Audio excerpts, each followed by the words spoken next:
Welcome to the Jaguar Podcast, a show where we discuss all things related to Duval County's finest NFL football team, the Jacksonville Jaguars. Move 42, set, fight! Duval, baby!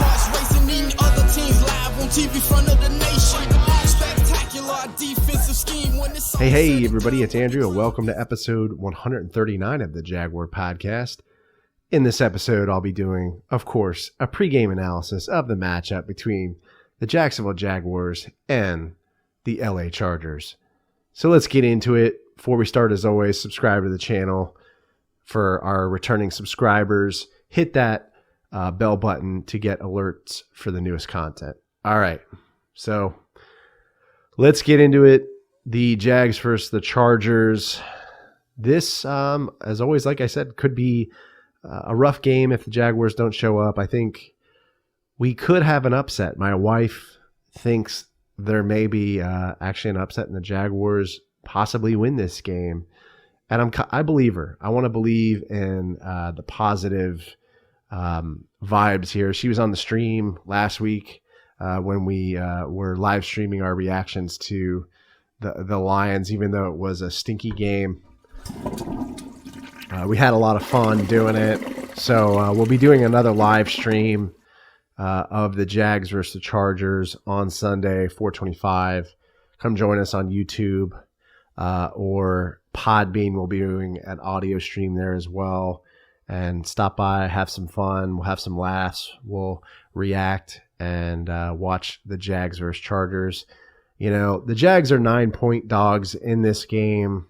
But I think the Jags can pull away with a win. You know, Justin Herbert's a rookie quarterback, and if we somehow manage to get pressure on him, he may make some mistakes. You know, we got to be physical. You know, we got to, make tackles. And we got to get pressure on Herbert, have him make mistakes. We got to stop the run. Austin Eckler, he's a threat there.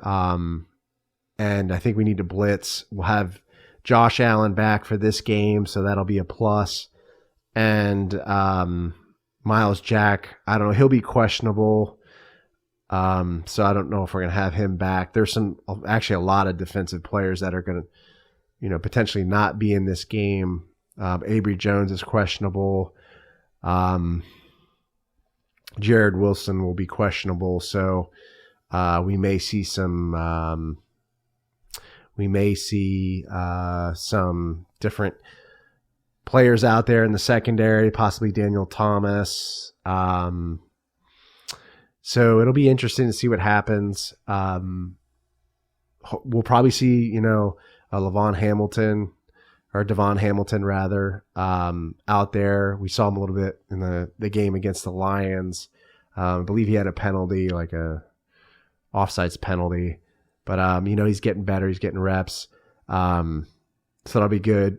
And hopefully we get, pressure on Herbert and, force him to make mistakes. If we don't get pressure, if we don't cover well in the secondary, it could be bad. It could be a dumpster fire. And I hope that's not the case because, I just want to see the Jaguars win. Just like any of our other diehard Jaguars fans, we need a win right now. We need some sort of bring me back to a win or some sort of uplifting game because it's really been tough. Josh Lambo will be returning for this game. Hopefully, we'll be coming off IR, so that'll be a good thing. We'll be able to actually make extra points and like 32-yard field goals, hopefully. So that'll be a nice thing. I'm hoping Gardner Minshew has a better game. Hoping that we can protect him from the LA defense, and I'm hoping he makes better decisions in this game. Heart and balls, man. Heart and balls. I'm wearing my Minshew jersey, so I'm a Minshew fan, and I still believe in him. And I think he can win this game. But we got to be consistent in terms of our play calling as well. It just didn't seem like we were very consistent with going with either run or pass in our last game against the Lions. And I felt like we should have gone to James Robinson maybe a little bit more, but it just didn't seem like we were calling good plays against the Lions, playing conservatively. I don't know why we're playing conservatively. What do we have to lose here? I mean, we're already 1-5. What do we care? Like, let's throw deep. Let's go to LaVisca Chenault. Let's mix it up. Let's go play action and throw deep. I mean, I just don't know why we're holding back. It feels like we're holding back with our play calling.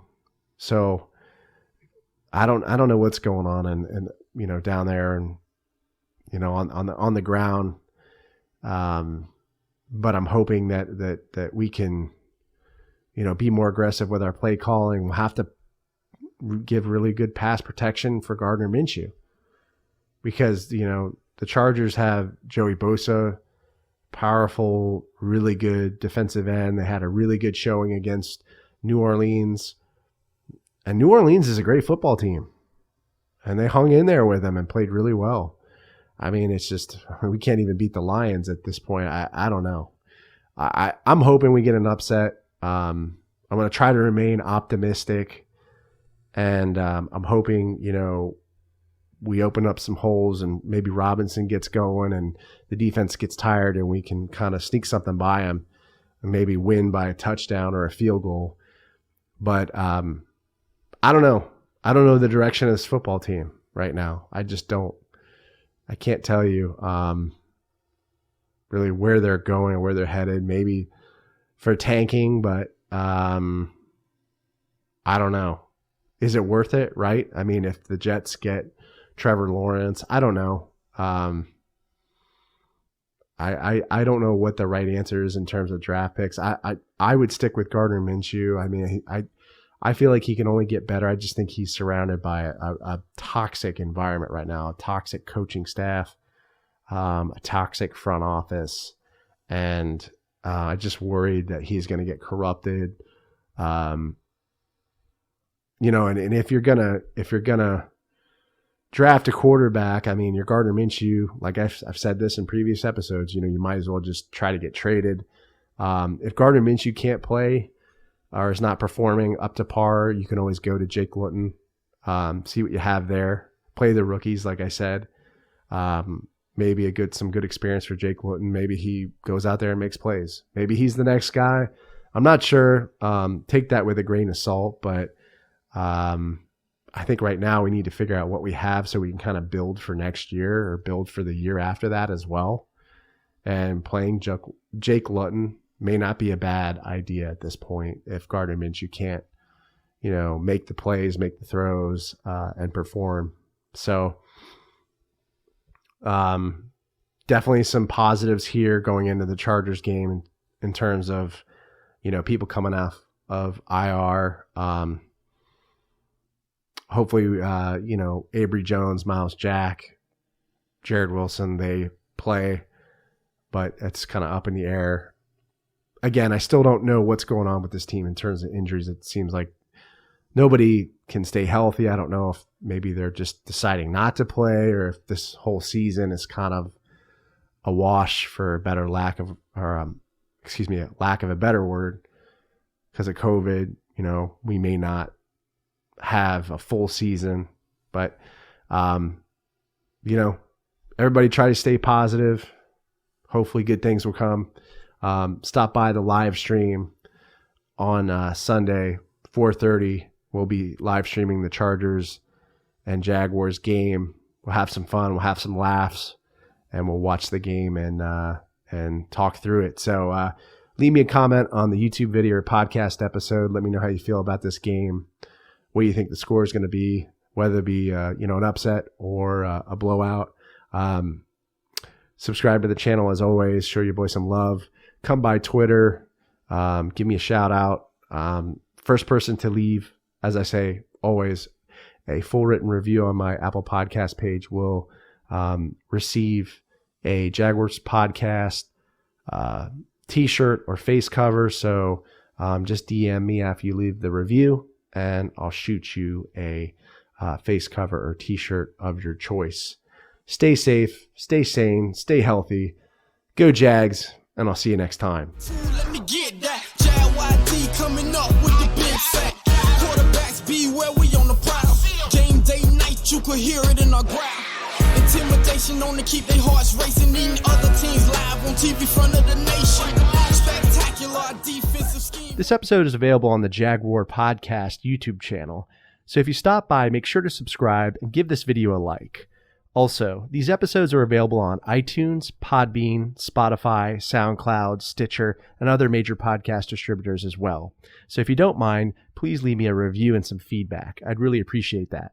If you'd like to connect with me on social media, my Twitter handle is @JagWarPodcast. I'm also on Facebook and Instagram.